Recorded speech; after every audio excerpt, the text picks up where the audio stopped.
Whether you're a skeptic or a believer, join me, Rob McConnell, as together we'll investigate the world of the paranormal and the science of parapsychology here on the X-Zone Radio TV show on XZBN and the X-Zone TV channel on Simul TV. Since 1990, the X-Zone Radio TV show has been the place where people dare to believe and dare to be heard. Together, we'll investigate UFOs, aliens, ghosts, Bigfoot, psychic phenomena, lake monsters, conspiracy theories, government cover-ups, the truth embargo, alien abductions, ESP, haunted locations from around the world, and so much more. With over 28 years of broadcasting and more than 4,500 individual guests, the X-Zone is truly a place where fact is fiction and fiction is reality, as evidenced by the credibility, integrity, and professionalism of the guests that we bring to our international audience. If you have seen a UFO, had a close encounter, seen a ghost, Bigfoot, lake monster, or a story that you would like to share or have investigated, contact me, Rob McConnell, by sending me your email to xzone@xzoneradiotv.com, or you can call toll-free 1-800-610-7035, extension 143, and on Skype, X-Zone Radio TV. For more information on the X-Zone Radio TV show with yours truly, Rob McConnell, visit www.xzoneradiotv.com or www.xzonetvchannel.com or simultv.com and xzbn.net. Until next we meet here in the X-Zone from our broadcast center and studios in Hamilton, Ontario, Canada, always remember, X-Zone Nation, keep your eyes to the sky and your heart in the light.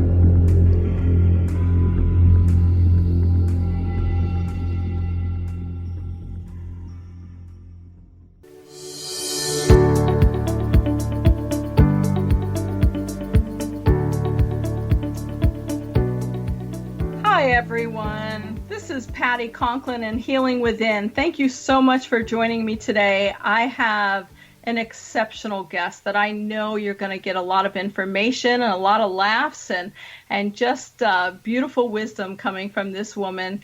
I've known her for a few years now. Her name is Mirae Bunnell, and I want to give you just a little bit of her bio, but she'll be filling in a lot of the rest.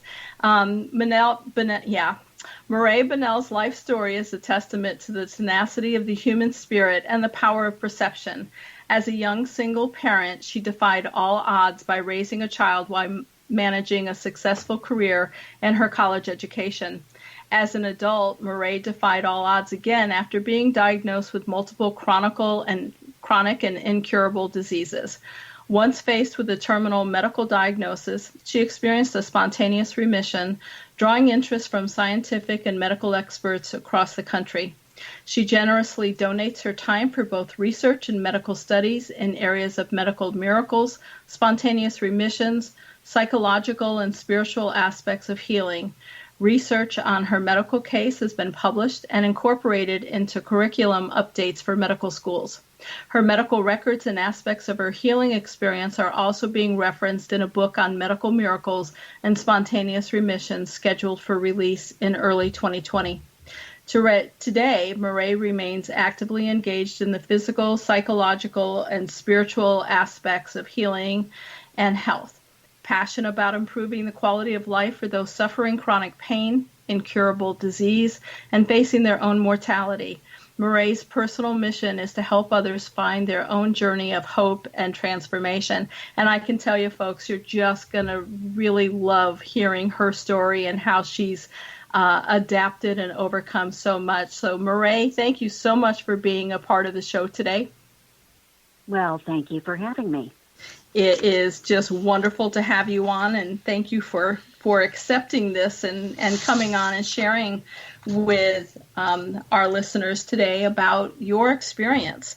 And, I know we can get into a lot of childhood stuff and, spend time with that, but I'd really like to move right into, because I'm sure some of the prior stuff will come into, but can you describe the progression of the illness, disease over the years? What types of doctors did you see? I mean, what was going on with you? It was really interesting because I was a young mom I was working, traveling. I was busy. I was trying to take night classes as well. I mean, I had a lot going on. And what I really started noticing, and this was when I was still really young. I would say this was probably my late teens, is just an overwhelming, just exhaustion and fatigue. And I started seeing doctors saying, something's just not right. I shouldn't be this tired. I mean, people my age were living a different lifestyle, but of course, it seemed like they didn't have the fatigue and the exhaustion that I felt. And it was really kind of dismissed. I went through a lot of doctors the first few years where they were like, well, look, you're traveling all the time and you're a single parent and you're working, you're juggling a lot. And it was dismissed a lot, which was frustrating because I felt like, even at that point, I felt like there was something there. So over time, different doctors did give various diagnoses like, oh, you've got a hypothyroid, and oh, I saw someone else, and oh, you've got adrenal exhaustion, you really need to take better care of yourself. And eventually I get the diagnosis of, chronic fatigue syndrome. And, so it's kind of these, mysterious, invisible kind of ailments. They treat with thyroid medication, of course, and, right. Then I have to kind of make things work with caffeine, and, it's like, okay, I can sleep now. And I would take a swig of NyQuil, and, and it's like, okay, time to get up. Right, time to get right, up. right. I'm gonna, get coffee. Yep. So that's really how it started, and that went on for quite a few years. Yeah. Wow. So they really didn't. They kind of gave you a diagnosis, but they weren't really able to get in there. I know a lot of times with chronic fatigue, they say there's no treatment for it.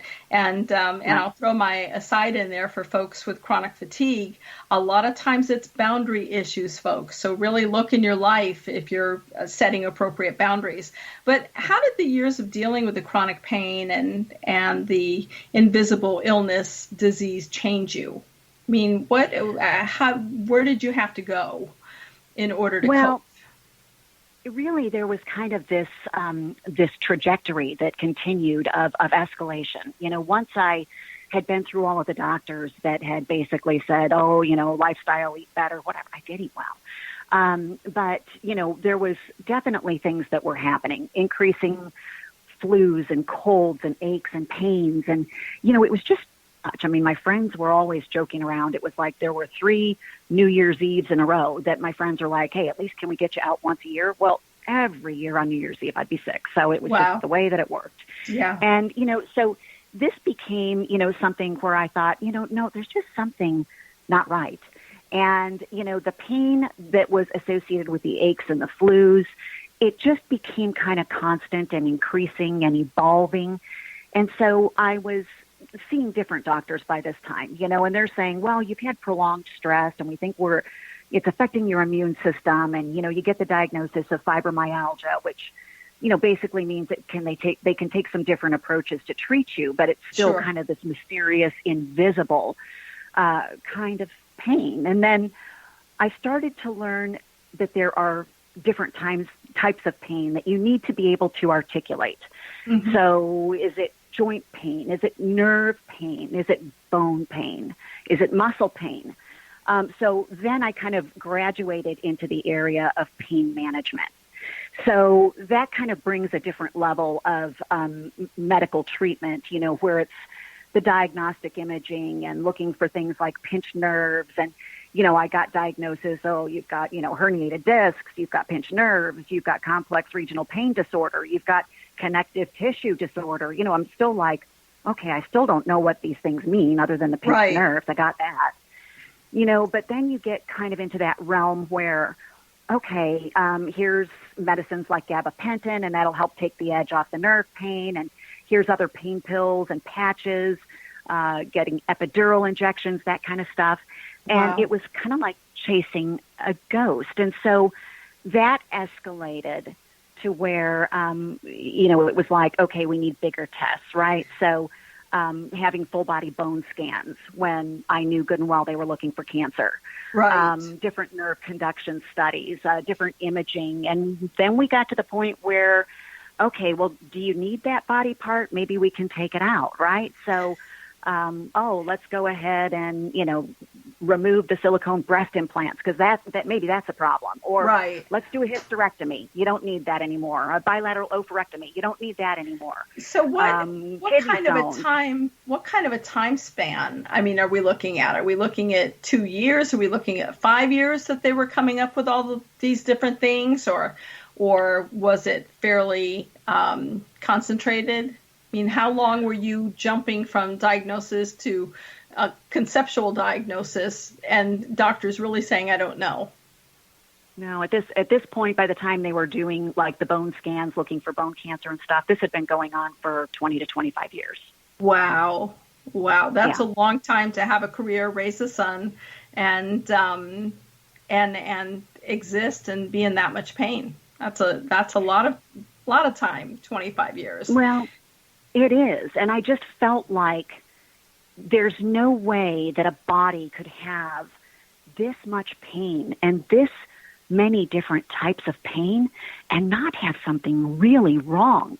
Right. And so I was just on this endless pursuit. You know, it was like every surgery, every procedure, every treatment, I was like, I just have to be getting close to finding whatever this root cause could be. And right. I really felt like maybe I got there in 2012 when I got a diagnosis of chronic Lyme disease. Okay. And so when I got that diagnosis in 2012, I was like, wow, this has been 30 years of really, I remembered getting a tick bite when I was 13 years old at the park with a friend. And I had lymph nodes on the back of my ear that all swelled up. And, you know, it was kind of scary. And my mom took me to the pediatrician. And the pediatrician was just like, well, there's nothing that we do about that. I mean, it's just they'll eventually go down. Right. Those lymph nodes never completely went down. But for years, they were large bumps behind my ear that always embarrassed me. I'd always try to use my hair to kind of cover that. Right. And so I remembered that event. And they basically said, well, that would add up. They said that would add up. You could take all of these things and all of these mysterious illness, and it would explain a lot of the different kinds of pain. Right. And, you know, I thought, okay, maybe we can get to the root of it. And so I had a PICC line put in. I started doing IV antibiotics for every 8 hours. Wow. And I had been doing that for, I had all the equipment set up at home, and I had a home health care nurse that would come once a week and do labs and make sure that I was doing okay. But I was still working away, and I just, you know, I learned how to hang a bag on my rear view mirror of my car before a meeting or in between meetings. I'd excuse myself and changed all my bandaging. I mean, I turned into a pro. Wow. Yeah. Wow, that's amazing. And a lot of times, you know, Lyme's ends up being the diagnosis that doctors will come up with that kind of explains the totality of everything, but really doesn't end up being that ultimate diagnosis. So right. You learn to cope. I know we're going to take a break here. Yeah, we're going to take a break here in just a minute, I know. But I will say, 10 months into that treatment, I was diagnosed with metastatic cancer, an aggressive cancer that could not be treated. Wow. Let's talk about that on the other side. It's Patty Conklin and Healing Within. We'll be right back with my guest, Mirae Bunnell.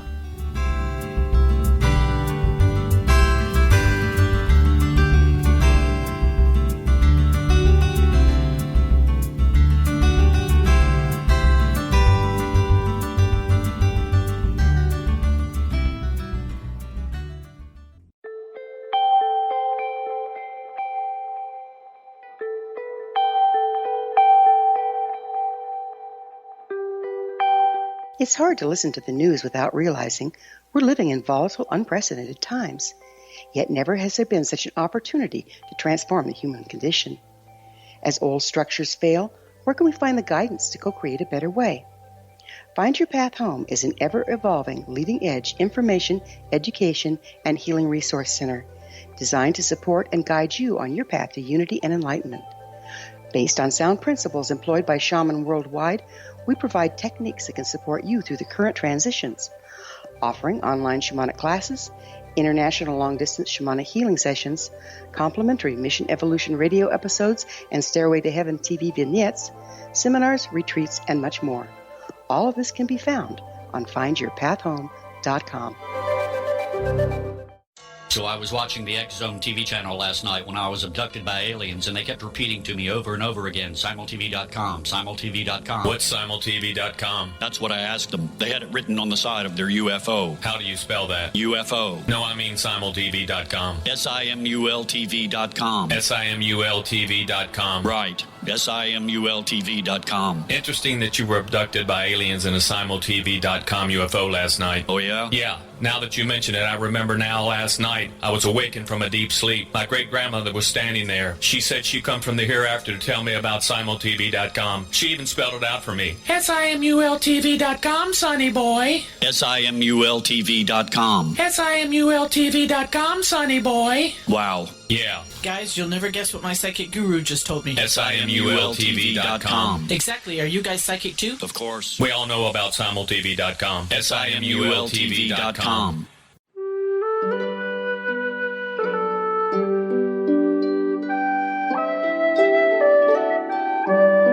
Path Home Shamanic Art School proudly presents the Gathering of Shaman 2019 Fall Retreat, Manifestation Samhain. Join me, certified shamanic instructor Gwilda Wiyaka, in the magnificent Colorado Mountains this November 2nd and 3rd for a life-changing event.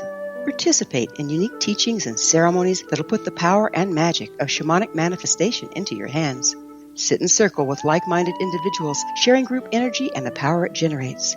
Classes will be held in a facility next to the beautiful, majestic Arkansas River, further empowering the experience. Space is limited, so reserve your spot today. For more information, visit findyourpathhome.com or email touchin@findyourpathhome.com.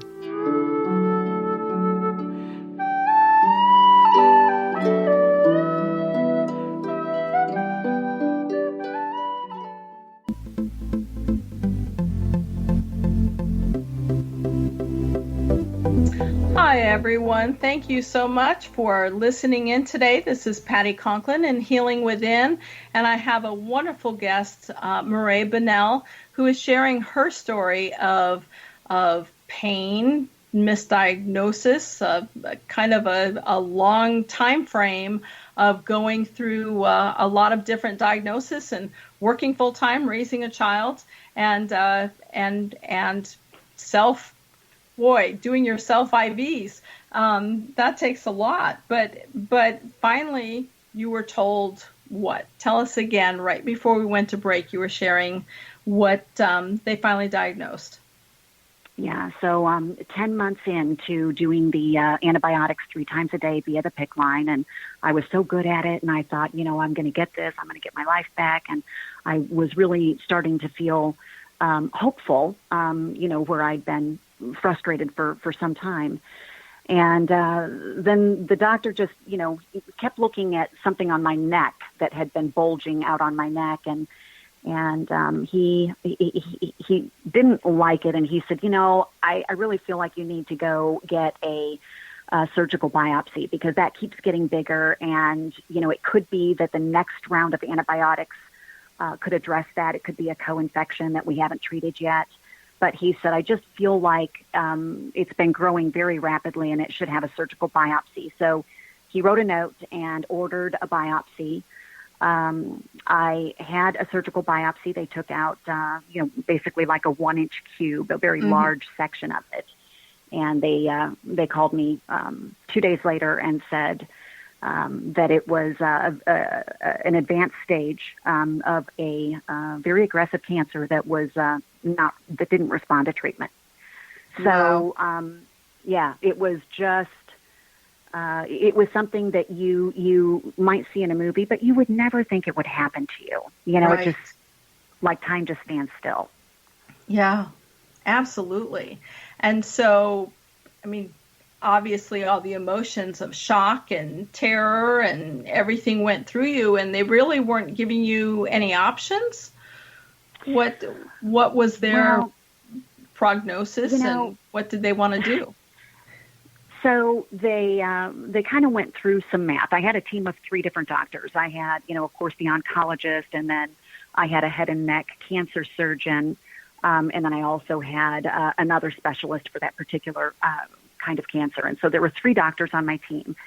And interestingly, they disagreed, which was unnerving to me, but they actually say it's a good thing. That's why they have 3 of them, and it gives you different perspectives and so on.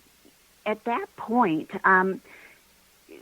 the surgeon said, I'll go in and I'll at least take the pressure off the jugular vein and the carotid artery, because those were life-threatening. There were comments that they didn't really know how I was standing there walking. And, an interesting thing that I remember is that the nurses were all chatting, and they're like, we've had your picture up here. We've been looking at your picture just in disbelief. How do you breathe? Wow. And what was amazing is when they said that, I just felt it. I felt it like a weight, because I thought I'd had allergies. I was like, man, my allergies have been bad. But I'm like, I can't breathe. Yeah. I can't breathe.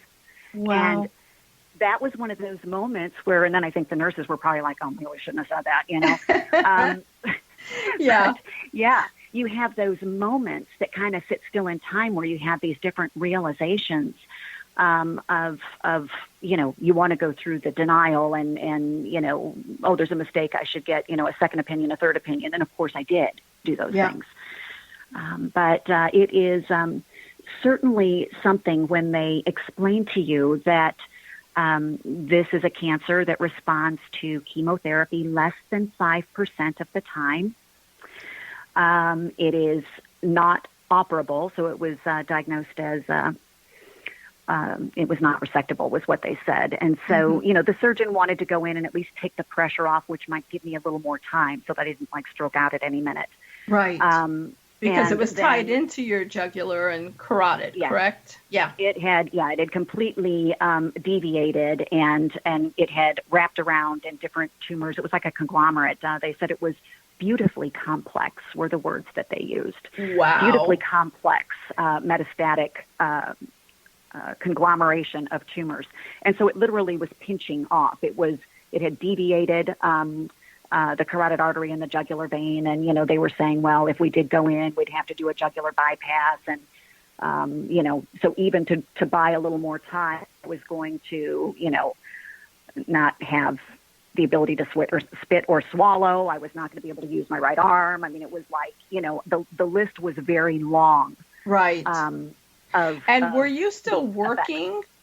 Were you still working leading up to this?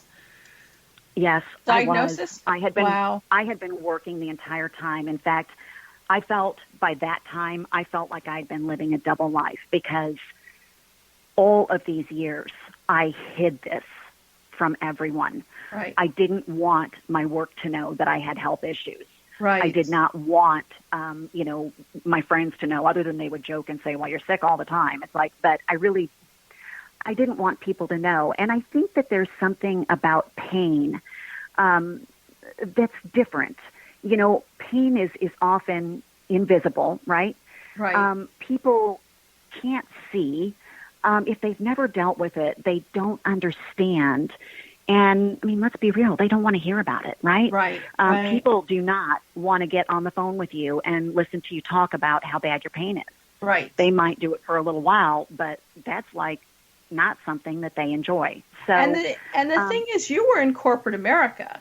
I mean, it's not like you were working in a bookstore and could hide away from people. You were in corporate America, having to be out there. So being really ill and having the doctors give you such a limited time, what did you decide to do next?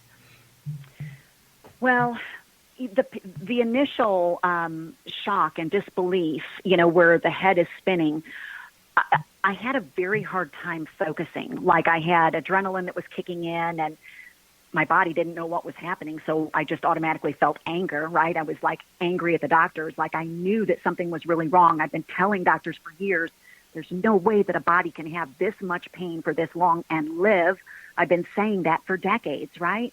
Yeah. And, then I kind of went into this really overwhelming sense of loneliness.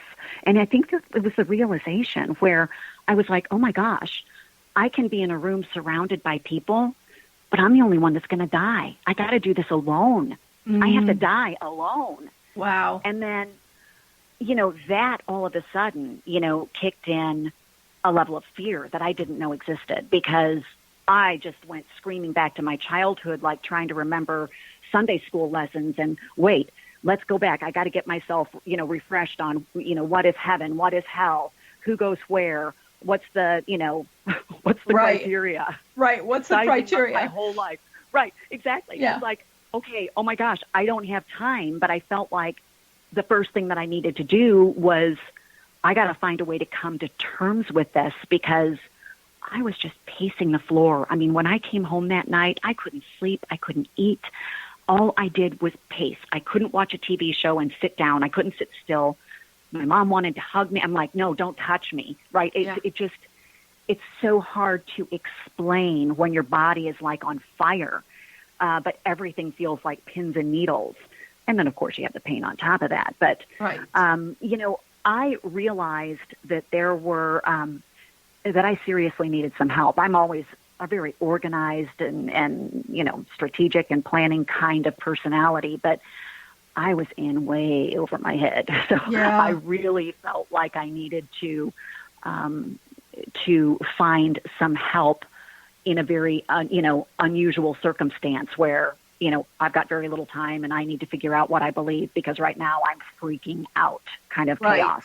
Right. So that was an interesting situation to be in. But, Patty, you've always said that something good comes out of everything, right? I mean, so we always have to try to look for opportunities. And I, started a journey at that point where I was like, okay, I got to focus. What is most important?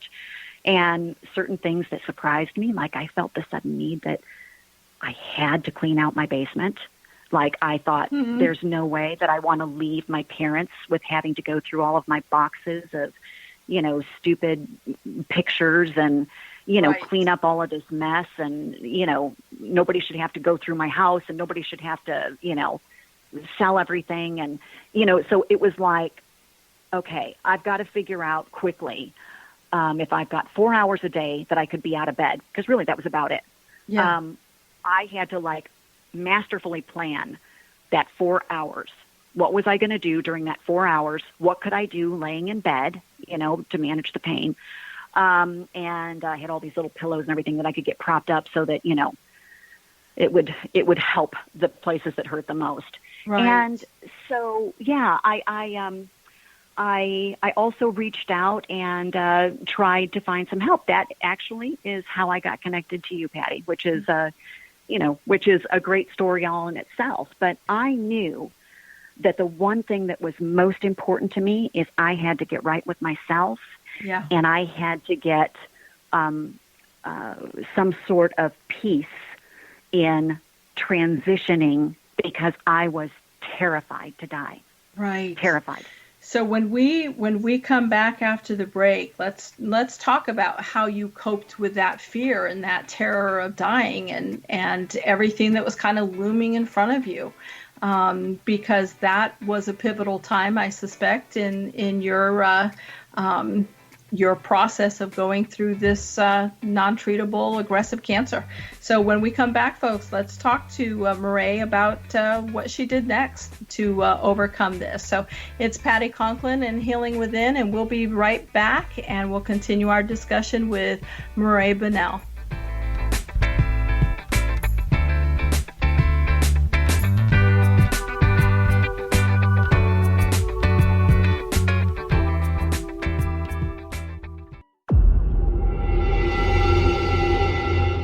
Whether you're a skeptic or a believer, join me, Rob McConnell, as together we'll investigate the world of the paranormal and the science of parapsychology here on the X-Zone Radio TV show on XZBN and the X-Zone TV channel on Simul TV. Since 1990, the X-Zone Radio TV show has been the place where people dare to believe and dare to be heard. Together, we'll investigate UFOs, aliens, ghosts, Bigfoot, psychic phenomenon, lake monsters, conspiracy theories, government cover-ups, the truth embargo, alien abductions, ESP, haunted locations from around the world, and so much more. With over 28 years of broadcasting and more than 4,500 individual guests, the X Zone is truly a place where fact is fiction and fiction is reality, as evidenced by the credibility, integrity, and professionalism of the guests that we bring to our international audience. If you have seen a UFO, had a close encounter, seen a ghost, Bigfoot, lake monster, or a story that you would like to share or have investigated, contact me, Rob McConnell, by sending me your email to xzone@xzoneradiotv.com, or you can call toll-free 1-800-610-7035, extension 143, and on Skype, X Zone Radio TV. For more information on the X Zone Radio TV show with yours truly, Rob McConnell, visit www.xzoneradiotv.com or www.xzonetvchannel.com or simultv.com and xzbn.net. Until next we meet here in the X Zone from our broadcast center and studios in Hamilton, Ontario, Canada, always remember, X Zone Nation, keep your eyes to the sky and your heart in the light.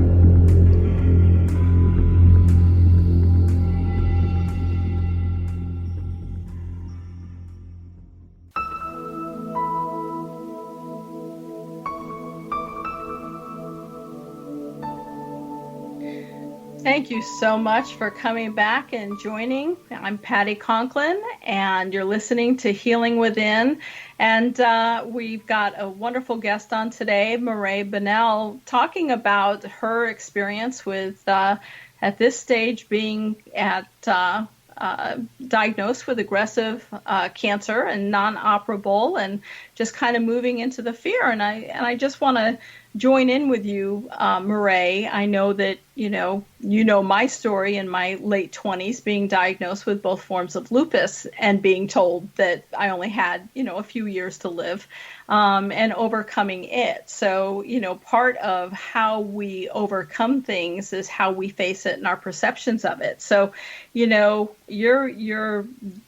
you left us with the point of, what do I do now? Get the house ready. How much longer do I have? How did you cope with that fear? It was really difficult. I mean, it was something that I didn't even know was possible, to have that much fear, where you're almost you're almost paralyzed by it, but yet you can't sit still and no one can touch you, and it just is a very interesting experience, because I didn't know that kind of experience existed. But of course, it kind of brought me to a point in my life where I needed to, reach out and have some pretty serious conversations with anyone that I had felt like, I needed to close the loop on somebody that I missed and had lost track of.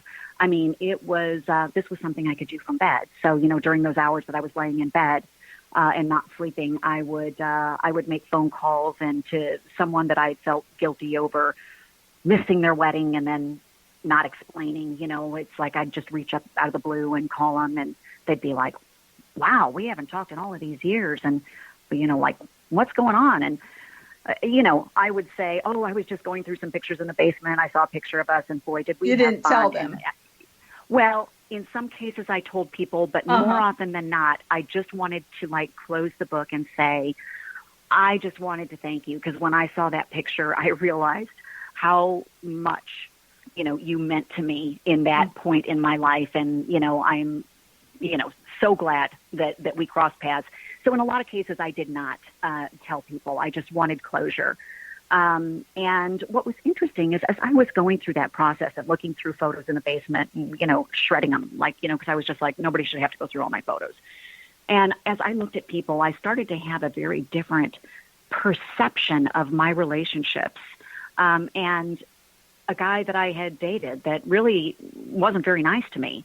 And I looked at him, and I didn't feel anger for him anymore. All of a sudden, I was like, oh, he was such a great teacher to me. Because out of that relationship, I learned what I don't want. Right. It was interesting as I started to close chapters that I didn't remember what was bad about the person. I remembered what good came out of that. Right. And that's a lesson I learned not long after this from you. But this is where I started to see where closing the chapter on things really is different when you feel like you mean it. When you really feel like you're closing the book and you're, making your amends or whatever it is that you do, or you just need to say, hey, I'm sorry, and I really loved you, and maybe you never said it.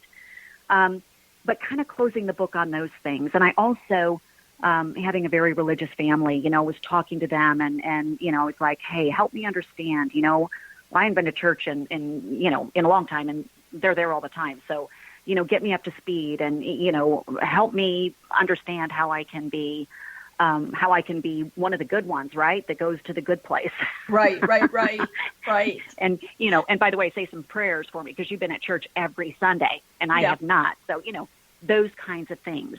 And then, I ended up, through, I think it was a friend of a friend, I found out that you, Patty, were going to be in St. Louis. Mm-hmm. And so I had heard that you were already in town. The Friday night piece was already over. In fact, I think the Saturday piece was already over. Yeah, it was. Yeah. Yeah. So I think I found out about it like on a Saturday night, and the only piece that you had left was your Sunday session. And I think I found out with like 15 minutes notice that it was only a 10-minute drive. And I was like, well, that all seems to align nicely. Yeah, and that was a group cellular. Yeah. Right. And, I went there and, honestly, what I was really hoping was that I would get a different perspective. I would hear something different. And, I didn't really understand everything about what you did, Patty, but I knew that I was going to try anything I could to find peace and find a way to come to terms with transitioning and make sure that I didn't go to the bad place. Right. And so how did that journey affect you in terms of from that process on? It was perfect timing for me to really get a different perspective. And I would just say that, not to get into your business too much, Patty, but you had me do an exercise where I wrote, I explained things to you. I wrote them out on a piece of paper, and I described relationships with certain people. And then after you had read those, I'm like, yeah, that's all accurate. And then you did a shift on me.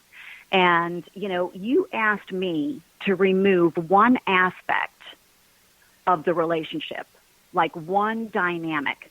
Right. What if you took this one dynamic of this relationship out, and why don't you rewrite that, and what would that look like?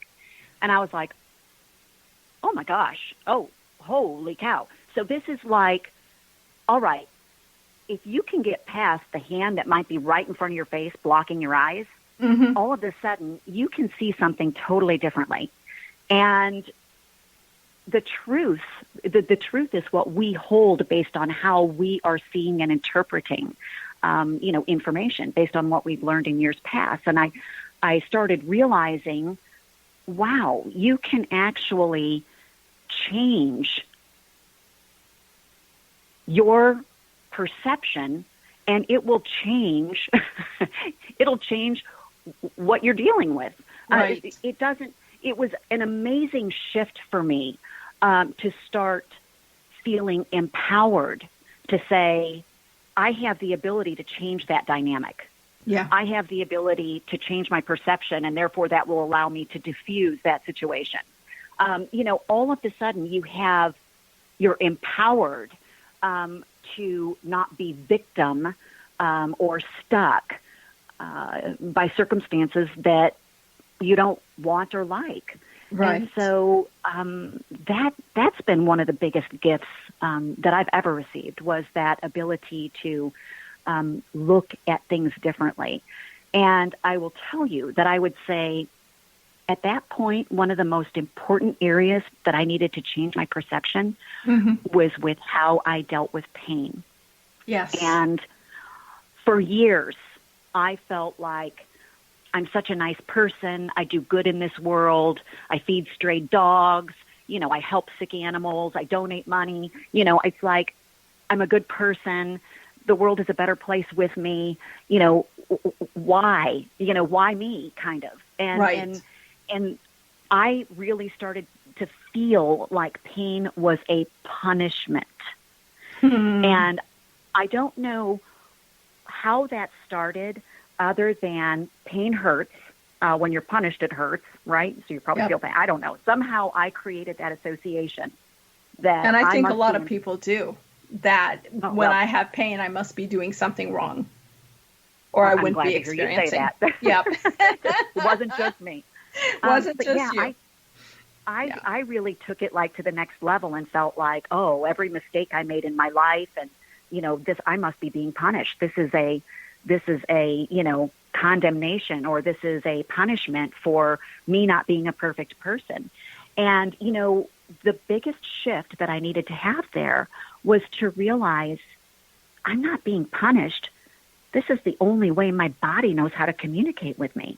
Right. I mean, I've been all like Rambo for all of these years. You know, it's like, oh, I'm going to be a single mother, and I'm traveling, and I'm taking promotions, and I'm getting new jobs, and I'm blowing out my number. And, you know, I mean, I was so like conquer, work through it. I mean, even my workouts were so intense that it was like, you know, no pain, no gain, you know, that kind of thing. And, and that was the worst thing I could be doing to my body at that point, because my body needed some cooperation from me. It needed some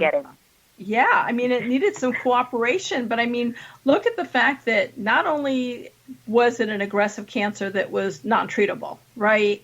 It was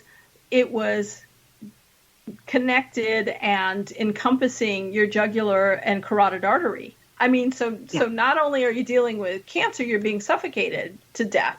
Really. I mean, it's just such a unusual area for a cancer to grow. And so your body was really making inroads into let's listen. What is it that you need to hear? What is it that you're learning, right? Because it's not a punishment. It's a learning. And so when we come back, let's wrap up with just, you know, what your doctors think when all of a sudden you didn't have this anymore, and all that stuff that truly does take place, folks. It truly does happen. And it's really about beginning to shift those perceptions. So let's talk about that when we come back. So this is Patty Conklin, and you're listening to Healing Within, and my guest, Mirae Bunnell, and I'm just so thrilled she's here with us today, and we'll catch you on the other side.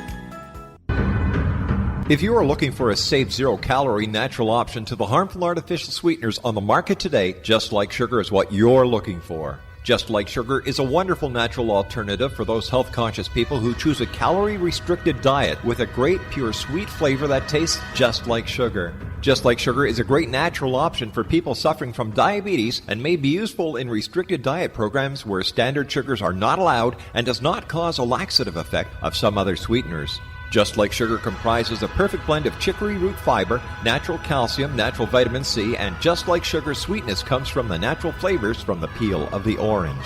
Just Like Sugar is a natural alternative to harmful artificial sweeteners and will change the way that you believe all natural sweetener products taste.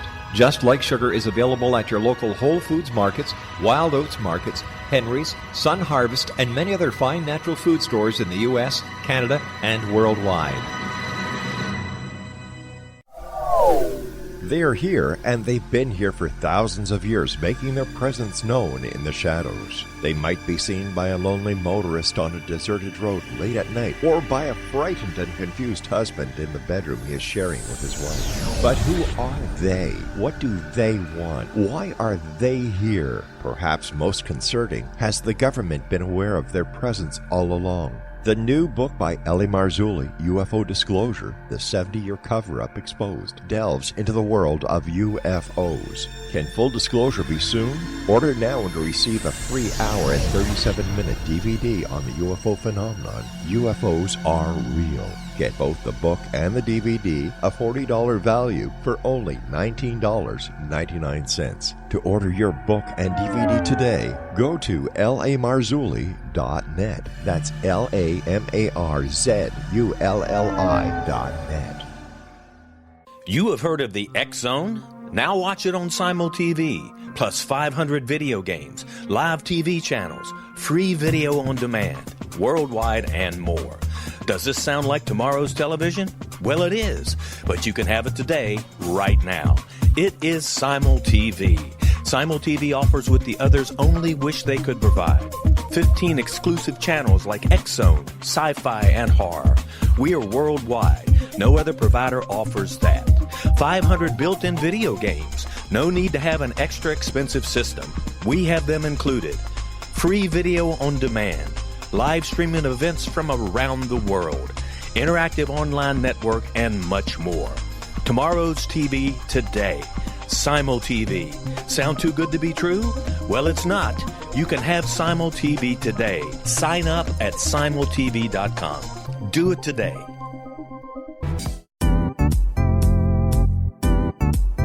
Memorable dynamic presentations are a not-so-secret weapon in the business world.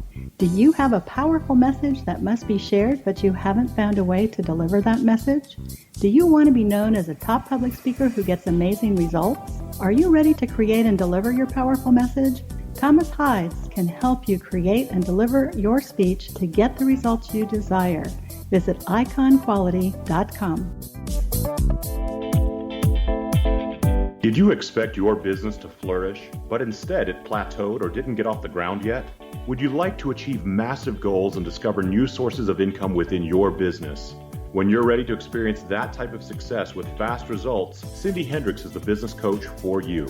Her work with entrepreneurs and business owners has been life-changing. To get you and your business where you want to be, go to imaginemoresuccess.com. Has the fear of public speaking stalled your business or personal life? What would you give to develop and maintain supreme confidence? Have an invaluable private program to always perform at your best. Imagine how you would feel. You can have all that and so much more today with Thomas Hides' life-changing course called Number One Fear Unleashed. Visit numberonefear.com and be liberated from your fear of public speaking.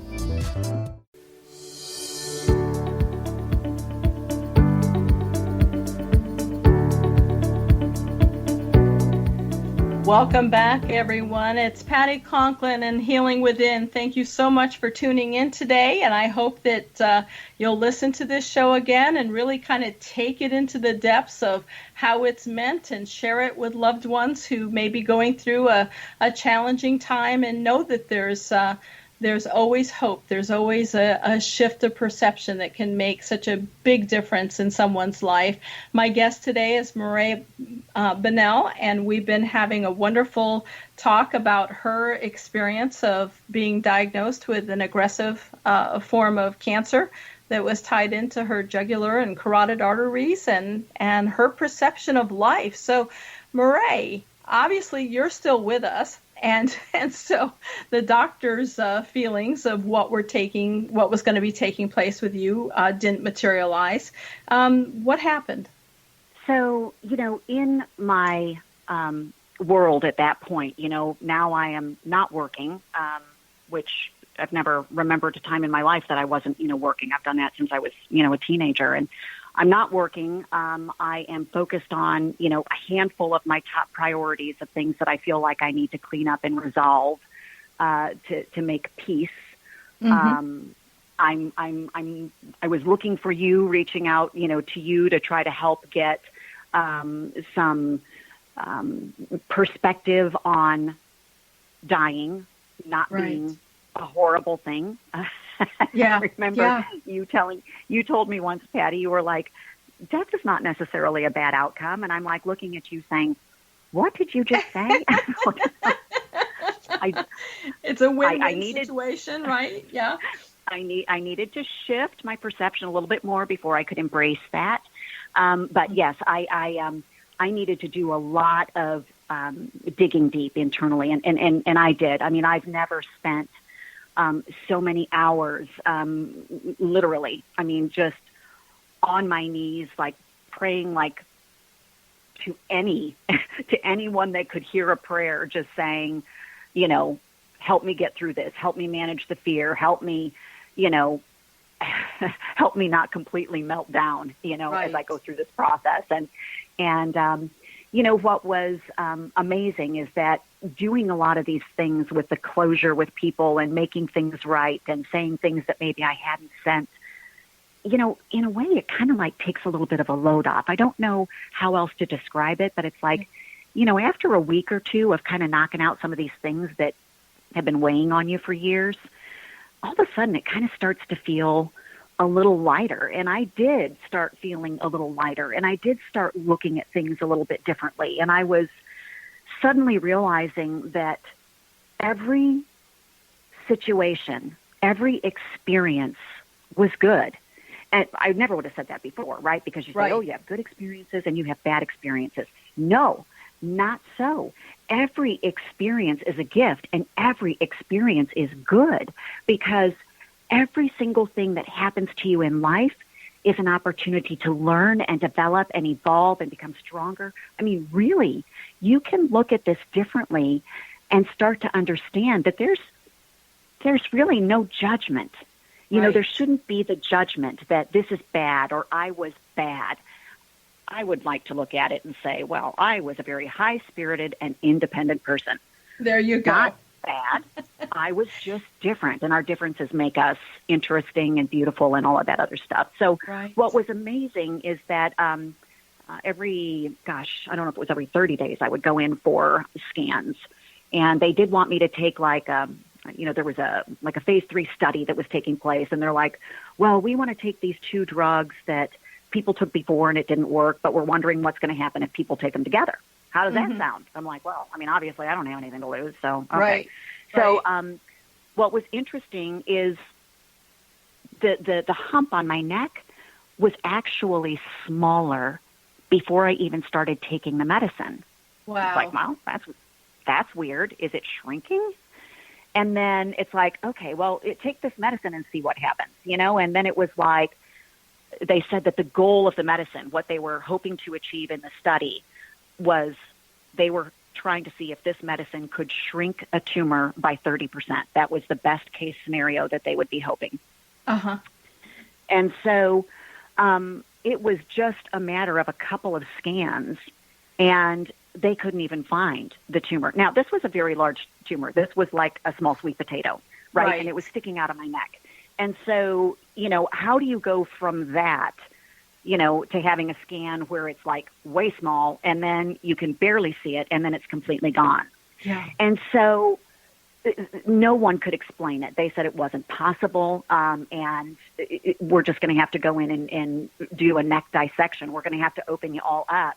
We got to figure out what's going on, you know, like, did it change form, and has it like just spread out everywhere? What? So it has to be a certain size to show up on the contrast CT studies. So they went in and they did a 7.5-hour surgery, a neck dissection. And I came out of the surgery, and, you know, the surgeon told me, he said, well, I told you it couldn't be gone. It wasn't gone. I could see the black, because actually that particular cancer is pigmented. You can see color. Wow. So he was like, I knew it couldn't be gone. I mean, I saw it. And he actually gave me a photograph of, you know, pieces of tissue that had the dark coloring on it. And, you know, anyway, so I had that for my scrapbook. And so he was like, you know, we'll let you know what pathology says. And so it was like 2 weeks. I should have heard back very quickly, but it was like 2 weeks later. And he came back and he said, I had them run these tests twice because I didn't believe it, but there was absolutely no cancer anywhere. And that pigment was literally a stain that was left from the cancer. It was only the pigment, a stain of that was left. So you just can't explain it. So, you know, an N of 1, whatever they call it, you know, statistical outliers, all they could say was there must have been a lot of people praying for you. Wow. mean, that's really amazing when you've got a pigmentation stain of the left, of the residual of the cancer being gone. I mean, it's amazing. It's wondrous, but I'm sure it made them scratch their heads in the medical profession. So how has that relationship changed, the relationship to letting go of cancer and being able to do it basically yourself? What has changed the relationship with yourself and others in terms of how you perceive life? I mean, yes, I'm saying alone. Yes, I know lots of people prayed. I know you did lots of spiritual inward. I had lots of help. But the bottom line is, it still all comes down to what your perception is as to whether or not you can get better, right? I mean, a lot of people can pray and send good wishes and so forth, but the perception has to change within you. So how has that perception continued to change for you and the people you interact with and love and so forth? Well, I really feel like it's changed pretty much every aspect of my life. I mean, I'm back at work, and of course, from that front, like, everything looks normal. But my perceptions, the way that I interact with myself, other people, the world, the way I see things is totally different. And people who know me are like, you're so different, because when you walk outside, it's like, you see beauty in a flower, or, you look at the sky and oh, look how blue that is. I mean, just, there's a different level of awareness because there's different priorities, right? I mean, I so appreciate the wondrous aspects of things that we walk by every day. There's so many things that we don't think are possible, and they are possible. And so I feel a little bit like a kid, in the sense that I have a little bit more of a sense of wonder about me.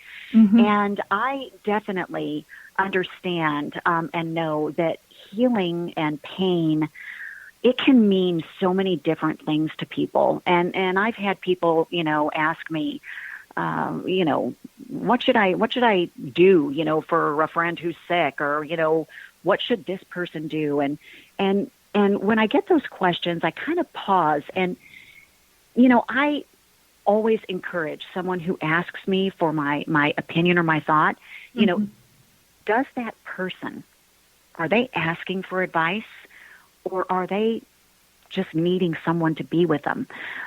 When I was sick, I didn't want to be touched. I didn't want to be hugged. I didn't want someone really within 12 inches of me, but I wanted somebody there. Right. I wanted my mom sat there, bless her heart. She sat there and read book after book. She'd sleep, whatever. She was just there. She didn't expect me to talk. I didn't want to talk. My head was racing. Right. But having someone there, and then when she would leave, my sister would take a shift. My dad would take a shift, my boyfriend at the time. I mean, having the presence of someone, just to know that they're there and not being expected to entertain or talk or, no pressure, right? But just having someone there with you can be just a tremendous comfort to that person. Right. And, the other thing that I have tried to, share with people is that, I think there's a lot of cases where transitioning, passing on, whatever words you want to use, that may not really be a bad outcome. And when you said that to me the first time, I did not like it at all. But now I get it. I get it. And you know what? There are so many, good, great, beautiful, things that we can look forward to, regardless of where we are in our life or in our transitioning. And, I just feel like the people who get pretty close to that edge and have a choice, I mean, I believe I had a choice. Right. And I was given a very clear choice.